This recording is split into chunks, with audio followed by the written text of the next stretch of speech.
the next is called diagnostic, another form of design which is generally used in, like for example, COVID. Why we are living through those times now. And if we want to engage in a micro study, of an area of why the pandemic cases have spiked up, why, there are all these issues that are coming up. You can use a diagnose. Diagnose means find out the cause. Diagnose is generally used in medical, it's basically a medical terminology. So a diagnostic research is one, basically to find out the facts. Now, if you ask me, when I'm reading all this, I sometimes have this clash in my mind only. For that matter, all research is fact finding.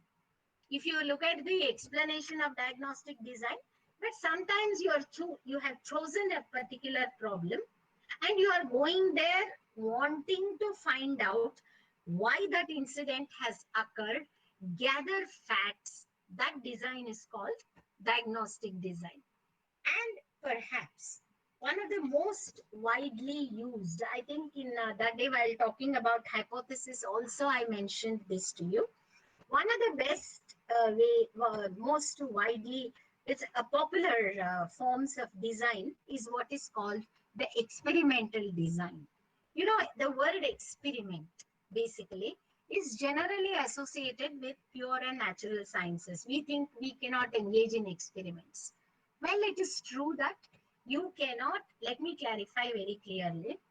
For a student in a physics lab or in a chemistry lab, the design of that research is different. But for us, just because we cannot sit in the lab all the time, let us not let's not conclude that experimentation is not possible. Because ultimately, as you go from one stage to the other, this is what, for example, what does Auguste Comte say? What does Spencer say? Read their theories. You may not completely agree with what they are saying, but ultimately, while, if you look at the law of human progress of Auguste Comte himself, why did he say from theological to metaphysical to positive stage? What is positivism basically? It is science, application of scientific methodologies. So, as you progress from simple to the complex, as you progress from simple to the complex, you want to reduce. What is the uniqueness of science?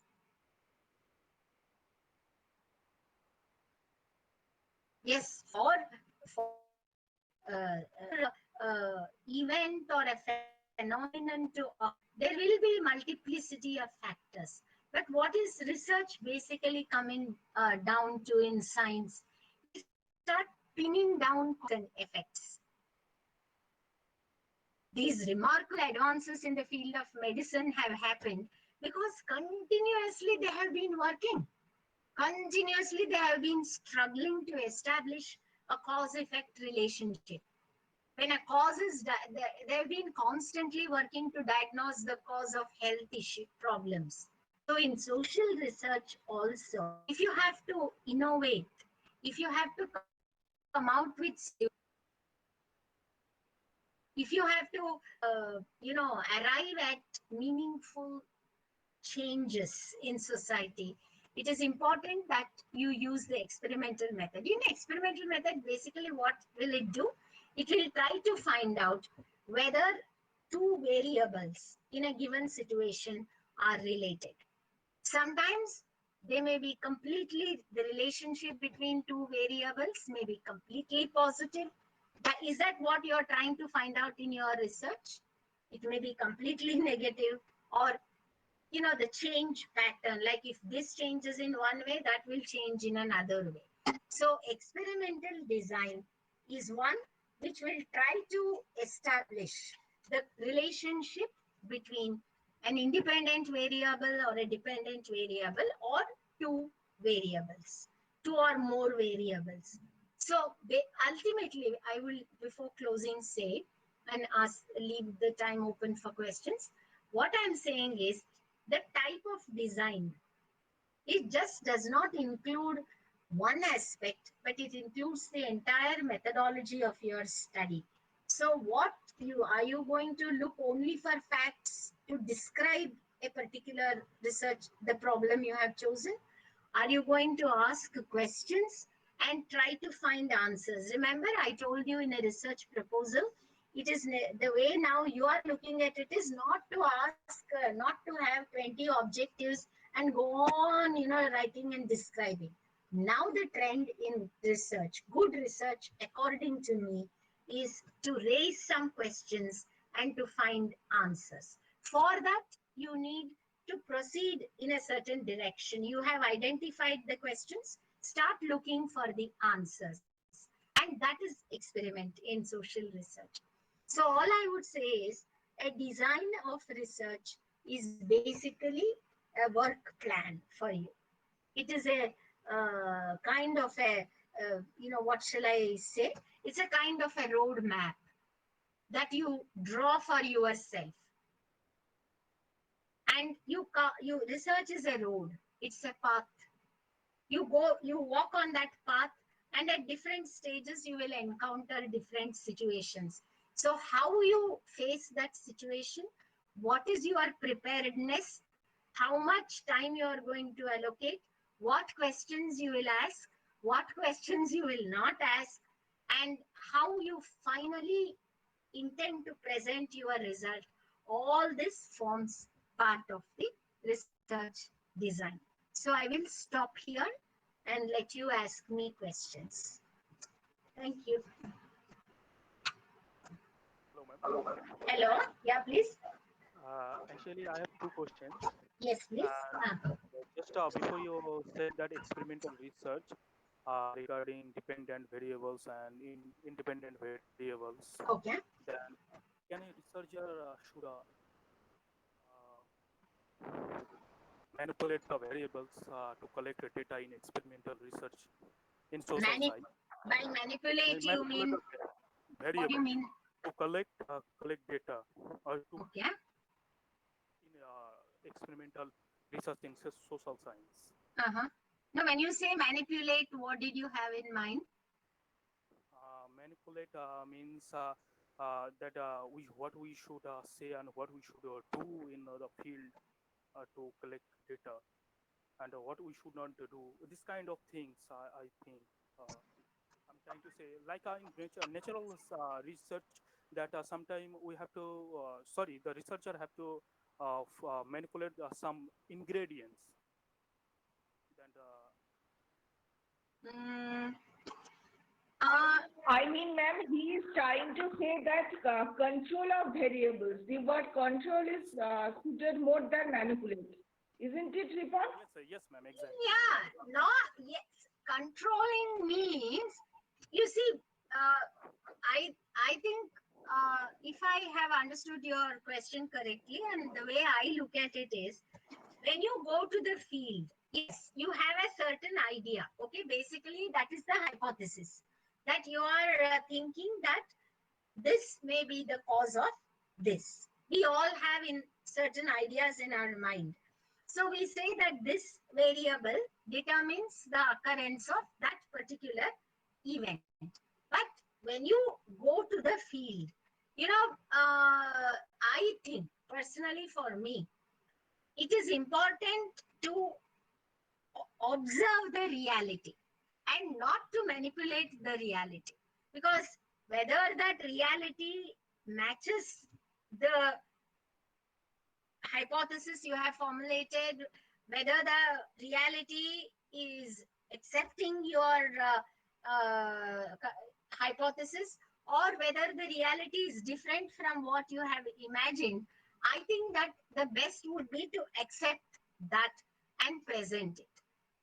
That's why I said when you talk of design, that it should be a flexible kind of a design where, depending upon the situations that arise in the field, like the methodology that you adopt in the field again depends upon the situations, and you meet different groups of people. If not everybody whom you can't, it's not easy to replicate events as you do in a science lab. But in social science research, what you do is you have a certain plan. You go to the field wanting to collect information on certain variables because you think that those variables are the ones that will determine what you have imagined. But in the event of another variable coming up or showing up, in the event of a certain unexpected development happening, or in the event of a reality that you have not imagined is there, I think you should take it. Because basically, according to me, this is my approach, what is important in social research today or at any point of time is to understand the lived in experiences of people. When I say people, it will be different from one social setup to the other. And based on that lived experiences, you have to present your data, or if the purpose is something else, do that. I don't know whether I have answered your question, but did I? Yes, yes, ma'am. Please tell me if I have not. Another question. Ma'am. Yeah. Okay. You have another 1 minute. You have another question? Actually, is it necessary for a researcher to fix plan B? Actually, when you are talking about the plan A and plan B, and I just want to know just how to fix the plan B. No need to fix as such, I understand what you're saying. I just said that because in social research, you may have unexpected situations. What I meant by plan B was that, basic conditions in a research situation, whether it's you have 10 plans or only one plan, they have to be followed. What I meant by plan B was that in the event of, for example, I am not able to, let us say I select some 10 persons, you use in certain studies, you use a type of sample called systematic sample, every third person, every sixth person, every ninth person, like that. So it is possible that those, and then you go by a register. If, for example, those 10 people whom you select, who will be into the sample for data collection based on a certain document that you have used, and if they are not there, what will you do? That kind of a thing I meant. You should be prepared. Is it clear? But basic principles of research, whatever the design may be, whatever the plan may be, those have to be, followed. Is that okay? Yes. Because when you say purposive sampling, no, in sampling especially, in sampling especially, what happens if I say I'm going to take 10 persons? I'm just giving you an example. This may or may not happen always. If I decided I'll take 10 persons, who are these 10 persons? And they have to fulfill certain conditions. There is no let up on that. Representative number, remember we talked about it the other day. But if those 10 persons I have chosen from a certain document, a record, a register, whatever, are not there, what am I going to do? When I said plan B, that is what I meant. Is it clear? Yes, I must be prepared.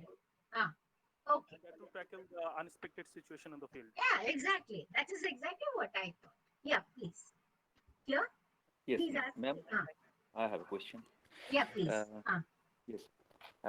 Actually, nicely, your lecture is very good and enriched also.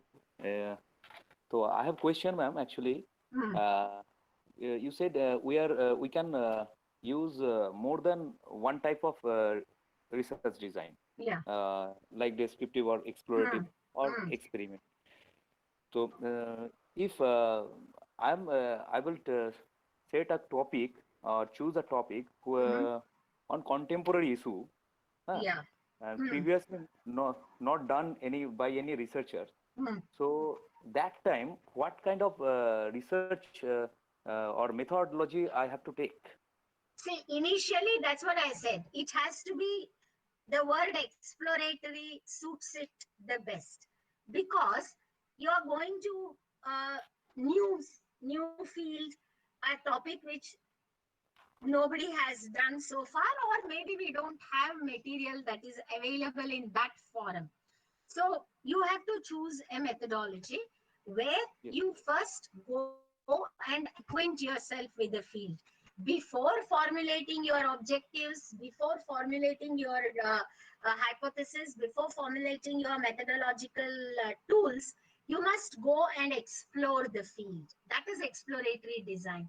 If I don't know anything about the field, the best would, I said no or don't. If I know or I don't know, I would do by experience. What I have learned is, Yes. we need not wait to go to the field only for collection of data. We have to go there even before I formulate my objectives. Yes, ma'am. Because generally we sit, if I sit in Mysore and formulate my objectives about a field that is in a forest or that is in a rural area, well, one or two general objectives are okay. But to understand the lived-in experiences, as I said, to understand the realities which are not otherwise known to us, the best way would be to go to the field. Because when you are Yes. talking to people, and also, in such thing, I will just quickly tell you, we use a methodology called the participatory methodology. You see, generally people don't use this. What is Yes. participatory methodology? You know that. I think that, have we ever asked the people with whom we are working what they think is important for them to go into my research? Can research questions be decided? Can research questions wait till we have talked to them and build their perspectives, build those issues that affect their life into our research? I think that methodology is to be followed more widely, if you ask me, in social research. Yes. Yes, ma'am. Yeah. Thank you. Okay. Thank you. Yeah. Thank you. Any other question? Ma'am, Yeah. Yes, please. ma'am, can you please explain how dissertation different from thesis? No, they are only terminologies. No, like, see, generally in our mind, a thesis is submitted after your doctoral work is completed. Okay. And we use the word dissertation for MPhil dissertation, master's dissertation, etc.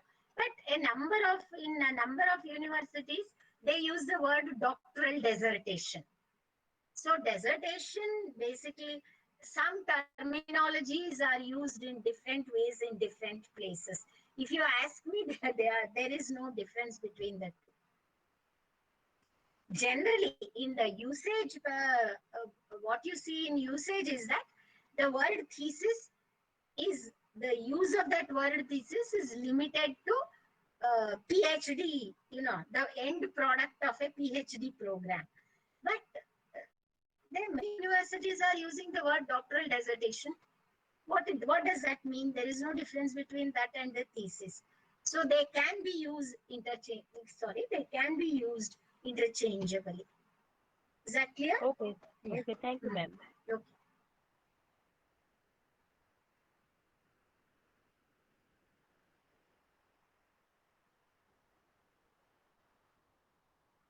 We done? Any other question, or shall we? Yes. Ma'am, yes, I have a question, ma'am. Yeah. When- Please. when, many times I heard the word empirical research. So, Yes. is it like empirical and experimental? Is it synonymous, ma'am? Is it? Synonymous. I mean, empirical. Can we term empirical research as experimental, or these two are different? Yes. No. They are basically, empirical means, you use your sense organs. Okay. We have the 5 sense organs. You see, you touch, you feel, you smell. what empirical research in sociology or any social science means is, yes, it is in a way the word experimentation and empirical research are both the same. A non-empirical research is when you are not physically present in your research setting. Like for example, I can write a book on a village without ever getting up from the chair. I can sit in front of the computer. There are some tens and thousands of studies on rural sociology, which I can pick up here and there and write. That is not empirical research. Empirical research demands that I go to the village, I live there, I feel and experience rural life and write. That is empirical research. All this we are talking methodology, collection of data, field work. Field work is empirical research in sociology for us. That is our experimentation. You don't maybe sit in a lab and do it, you do it in the field, you do it in society. That is empirical. Okay, ma'am. Then is it mandatory that we follow experimental design when we are talking about to carry out empirical research? Is anything like that? Not necessary. No? See, the empirical research is simply field-based research where you get a practical experience of whatever you are studying. So experimental design is when you are trying to get a practical experience, a personal feel of your field. Probably you will have to use multiple designs. See, that is why, I am very cautious about saying we use only one method, we use only one, what shall I say, one tool to collect data. No. See, today you are talking of multidisciplinarity, interdisciplinarity, because you want to learn. You use comparative method, you use observation, you use perusal of records. So always experimental design, yes, is one of the choices available to empirical researcher. But that does not mean to say that you don't use other methods. It is, yes, experimental design. Experiment simply means you are trying to limit the variables and say this one results in that. But that does not mean to say it may be multiple variables. Your experiment or your study might show that it's not just one factor as you have imagined, but there are many others. So here you use the word experiment. I would use the word experiment, if I may say so, to find out if some factors are more responsible. I'm now going to something which I am just putting across now. See, in any field situation, when you are doing an empirical study, you will realize that there are a few factors which are more responsible for the occurrence of an event than others. That you can consider as an independent variable and the others as dependent variables. But if one factor is more important than the other, it means that only that repeated study will show you that. Have I made myself clear? Yes, ma'am. Yes. And another thing is that in experimental design, is it all that we establish relation between two variables? Because in some books, I can't remember that in experimental design, we have to control one variable to see what change occurs in the next. Suppose, ma'am, if we are saying that religious persecution is the cause of forced migration, then in case of controlling persecution, but it is not always possible, it is not in our hand. So in such types of research, there is, I think, hardly any scope for experimental design. So is it the question to control the variable? Otherwise, it's okay, relationship can be established. Yeah, I know, I agree with you. See, sometimes it's so happy. And also, we are dealing with the different groups of people and different locations, different socio-economic conditions, different situations in which different people are placed. So the example that you gave, maybe it is applicable in one particular situation, in one particular group. So that also you can say that when you have to definitely say that the presence of this variable only causes that kind of an effect, you will have to do repeated research, go for an in-depth study, and take enough number of study cases to prove that what you are saying is true of a larger number. That is all I think we can do. It's difficult to definitely say it is only this and not any others. Always some variables are more important or play a stronger role than others. That much we can say.